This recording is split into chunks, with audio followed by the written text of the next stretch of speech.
এটাতে আপনার ফ্যান চলবে হলো আপনার একটা, এই যে দেখেন আমি ফ্যান ছেড়ে দিলাম, ফ্যান লাইট চলবে তিনটা ভাই। আচ্ছা, মানে এইটা দিয়ে ফ্যান চলবে একটা, লাইট চলবে তিনটা। কোন লাইট? এই যে ভাই লাইট চলতেছে দেখেন, এই যে একটা দুইটা, এই যে একটা উপরে আছে দেখেন, এই যে এখানে আছে।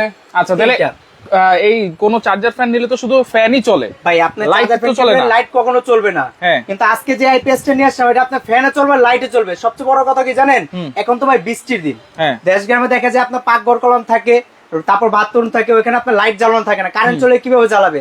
আজকে আমরা যে আইপিএসটা নিয়ে আসলাম এটা আপনার একটা লাগানো হলো আপনার ঘরে, একটা রাম পাক ঘরে, একটা রাম বাথরুমে, তিন জায়গায় লাইট সেটআপ করতে পারবেন।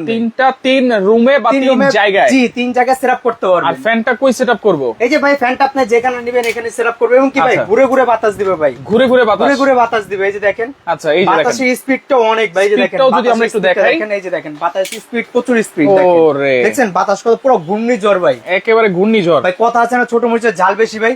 এই একটা ফ্যান দিবেন চার্জ থাকবে কয় ঘন্টা জানেন? কয় ঘন্টা? 5 ঘন্টা চলবে ভাই, হাই স্পিডে 5 ঘন্টা। 5 ঘন্টা হাই স্পিডে চলবে। যদি আপনি মিডিয়ামে চালান সেক্ষেত্রে চলবে 8 থেকে 9 ঘন্টা ভাই। 8 থেকে 9 ঘন্টা? 8 থেকে 9 ঘন্টা। আচ্ছা, আর যদি ফ্যান লাইট একসাথে চালাই? ফ্যান লাইট একসাথে চালালে 3 ঘন্টা চলবে হাই স্পিডে, মিডিয়ামে চলবে 5 ঘন্টা ভাই।